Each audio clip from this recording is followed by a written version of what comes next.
So we got a lot of good stuff to talk about. You guys know it was a great week for comic books, so we're going to get into it here in a second. We got Bleeding Hearts, Vertigo #1, Vertigo #1, so Vertigo coming back. We got the Absolute Wonder Woman Annual, DC Character #4, great stuff over at Teenage Mutant Ninja Turtles, and some cool stuff out of Image.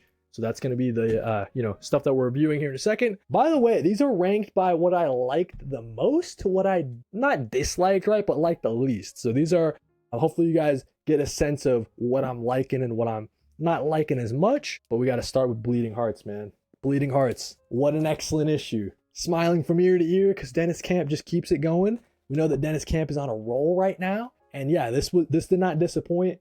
We have artist Stepan Morian as well, and colorist Matt Hollingsworth.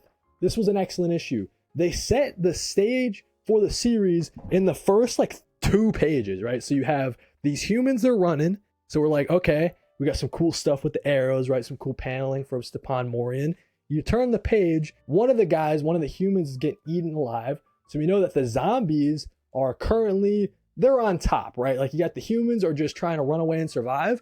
The zombies are really, the what society is mostly composed of nowadays. Then you go over here, you meet our character, Poke. Lub dub. His heart is beating, but he's a zombie, right? So then you turn the page, boom. That's the story. It's Poke, our main character. He's a zombie, but his heart starts beating in a world full of zombies. And it's going to be, his place in society is all shooken up. And that's the story. So Dennis Camp just sets the stage perfectly. Poke has a buddy. And as you guys are noticing as I'm flipping the page, the zombies are talking, man. They've been zombies for so long. They have their own culture, their own languages, and they kind of are just shambling around, just hanging out.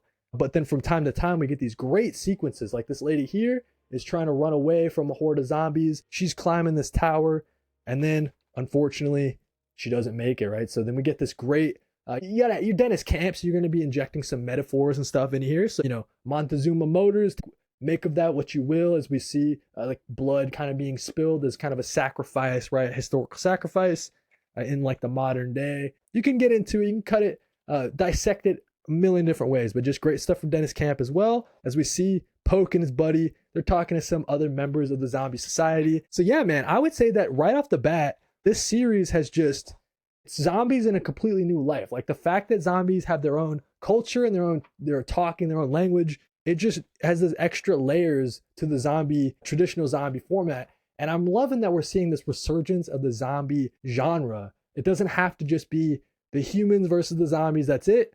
You can get some really interesting stuff like Everything Dead and Dying. And then now with Bleeding Hearts, as we see the end of the issue, our main character, Poke, runs up on a mom and a daughter potentially, right? So we know that this series is off to an excellent start from Dennis Camp, Stepan Morian, and Matt Hollingsworth. Bleeding Hearts #1, I definitely recommend you guys check it out. Excellent issue #1. I think it's in running for #1 of the year for sure. And yeah, I'm just really loving it, and definitely going to be adding that series to my pull list like the rest of Vertigo stuff, to be honest. Next up, let's talk about Absolute Wonder Woman issue #1, the annual. Man, what an excellent story. These annuals for the Absolute Universe are just knocking it out of the park. This one was another good one. So we have Matea De Luis coming into the art. Excellent stuff. They do the coloring as well. So always hats off to an artist that does the interior arts as well as the coloring. We get a great montage moment here of Diana. She's trying to call out and try to request help for Medusa.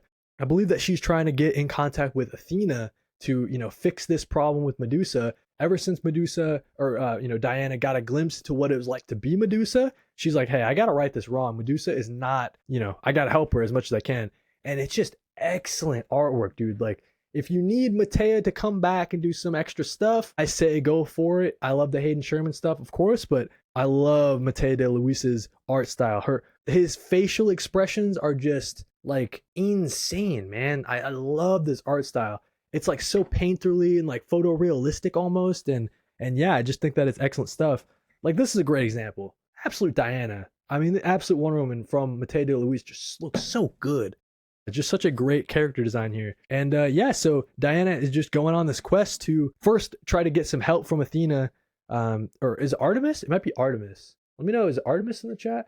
But yeah, Diana gets what she needs from Artemis. We don't know what it is just yet. She approaches She's getting kind of whipped around from some of Medusa's sisters, and Diana doesn't have her powers. She made this trade. We don't know what she traded for, but she lost all her powers in order to be able to look at Medusa. So just like this, like what this means, right? Wonder Woman knows that Medusa, it sucks being a snake lady, but the real tragedy of Medusa is just not being seen by another soul. Like that's just so, tragic in and of itself, right? So this moment of understanding from Absolute Diana, just saying like, listen, I see you, and I traded my powers to be able to see you, and I have this really cool, unique way to get about saving you potentially. And yeah, it just like, colors in these extra dimensions for Absolute Diana. She's just like that, you know what I mean? And yeah, she's always able to get, because that was my thing. When I read the solicit, it says that she loses her powers, and actually, in fact, we know that she loses her powers in the main series, like not the annual, when she's going up against the Absolute Suicide Squad with Absolute Zatanna. She's losing her powers there. So we're gonna have to see Kelly Thompson, put Absolute Diana in these interesting situations of like, how do I get out of this? How do I solve this problem without using my powers, which I've been using for the whole series so far? This is a great example of just like, hey, I lost my powers, but I still have these tools, and compassion and empathy is like the biggest tool that Absolute Diana has. So yeah, just another excellent issue, just a one-shot story, beautiful ending as Diana solves the issue, or solves the problem. Medusa turns back into her normal form, and she's able to hang out with her sisters and look at them, and they look at her, and yeah, everything is beautiful ending. So yeah, absolute Wonder Woman, the annual, just an excellent story, in the running for one shot or issue of the year for sure. Just beautiful stuff from the entire creative team. Art on this annual, just beautiful stuff. Yeah, I'm hopeful that, well, actually, you guys can see The Cull. Okay, so an indie series written by Kelly Thompson with art from Mateo De Luis, same creative team, did The Cull. It's a first, one trade paperback, one volume. And yeah, it was excellent. So I always love when Kelly Thompson and Mateo De Luis team back up like they did in The Cull. Let's talk about DCKO number 4. Listen, man, I'm just loving DCKO. I'm just having so much fun with it. It's just excellent stuff. So we know that, spoilers, I guess, in case you were, you haven't been keeping up with DCKO, but we know that the absolute corrupted versions of the absolute characters are teaming up with Darkseid to, go against our last remaining 4. So it's Wonder Woman, Joker, Lex, and Superman are the last 4 remaining in the DCKO tournament. We know that after the events of DCKO Boss Battle, the last remaining 4 have a little bit more powers, a little bit powered up with chaos energy or whatever. So they get into a fight. So if you're looking for action, you got it. Turns out that the Joker, he wants to team up with them. So he's switching sides. Classic Joker thing for him to do. He's like, yo, I don't care about winning. I killed Batman. That was my main goal. I'm just here having fun kind of thing. So that was an interesting kind of twist there. We know that, the each counterpart going up against each other was pretty epic. There was this interesting moment here where Absolute Batman takes off his bat-like ears and he sticks kryptonite shards onto them, and then he back rams Superman. So that was this crazy moment. The whole thing just had so many crazy moments. Right here, though, was the craziest moment of all. So we see someone coming into the competition. Joker feels it most of all. Turn the page. Bam, bang. The Joker got taken out by Batman, getting reintroduced into the tournament from the events of DCKO Night Fight.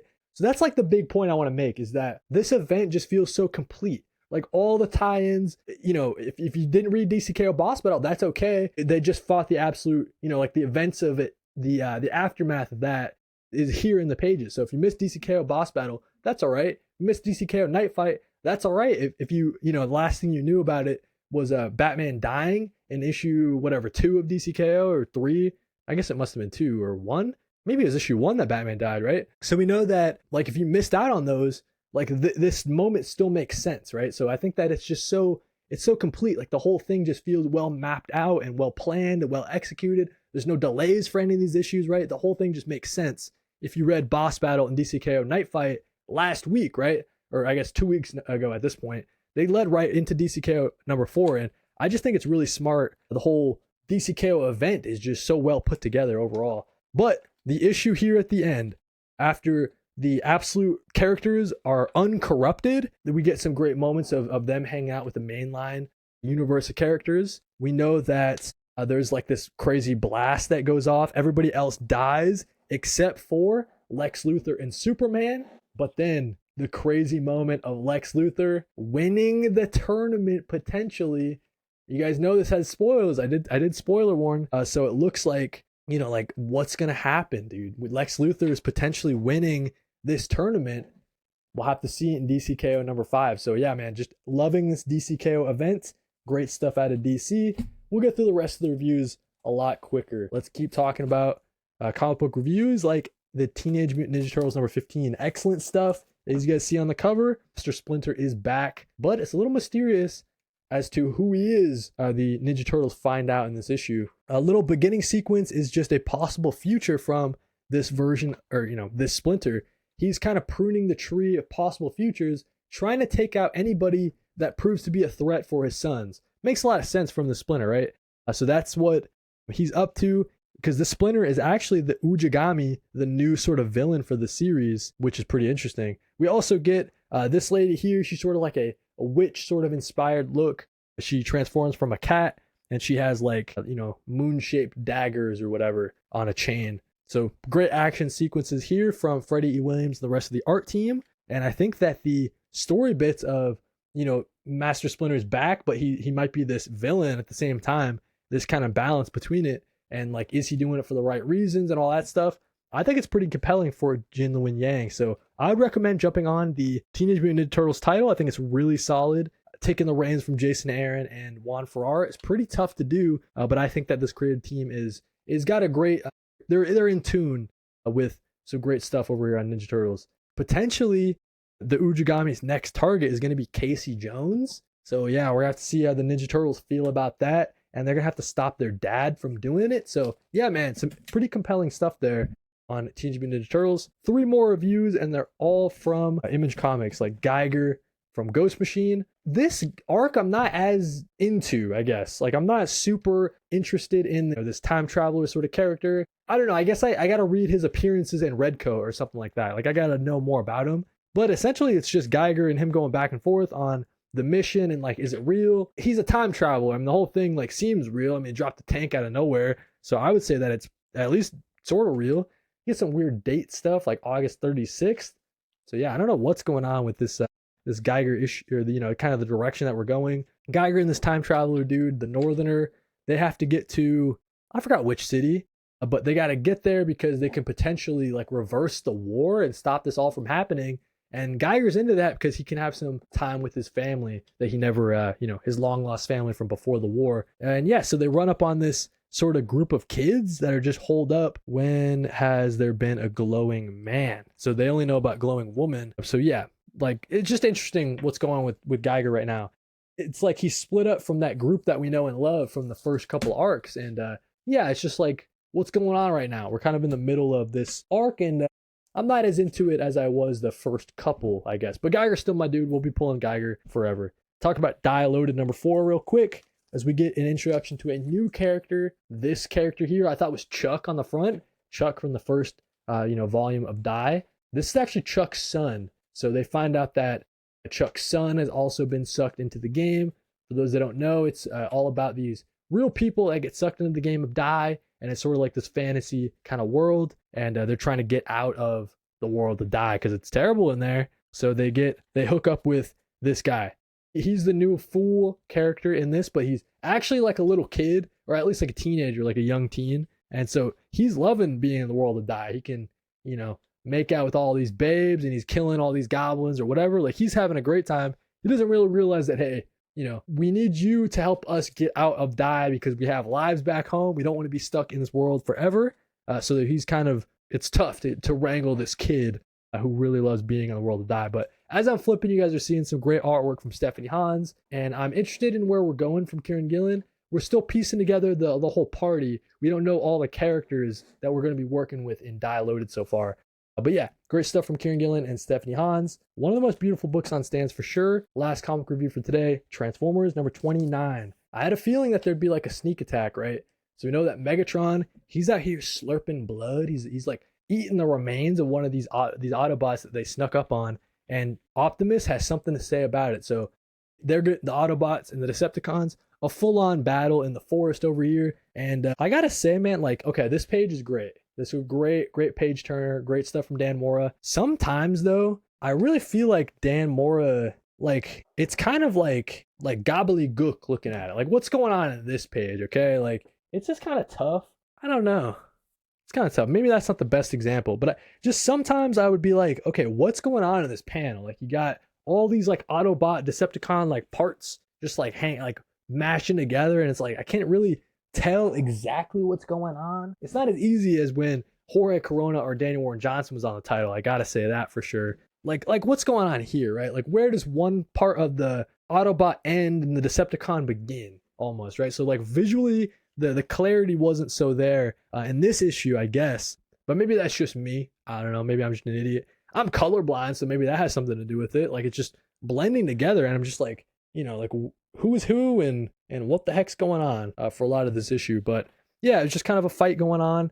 The Decepticons at some point they retreat, and we get the reintroduction of this character. It's long past time you answer to me, and I think she was on Cybertron last we saw, right? So how did she get back into onto Earth, and they're going to be going at it because she has a different conflicting viewpoints with Optimus Prime, so it seems like they're going to go at it. So yeah, Transformers number 29, not my favorite issue of this series. I thought that I'd be more into like the big, battle of the Decepticons versus the Autobots for this arc, and I was like not that into it. So that's why it's my least favorite of the week. If you guys didn't know, this clip or this video is going to be part of New Comic Book Weekly. You guys can catch it live. You guys could be like the people in the chat, like Vactor. We got Paul Dev in the chat.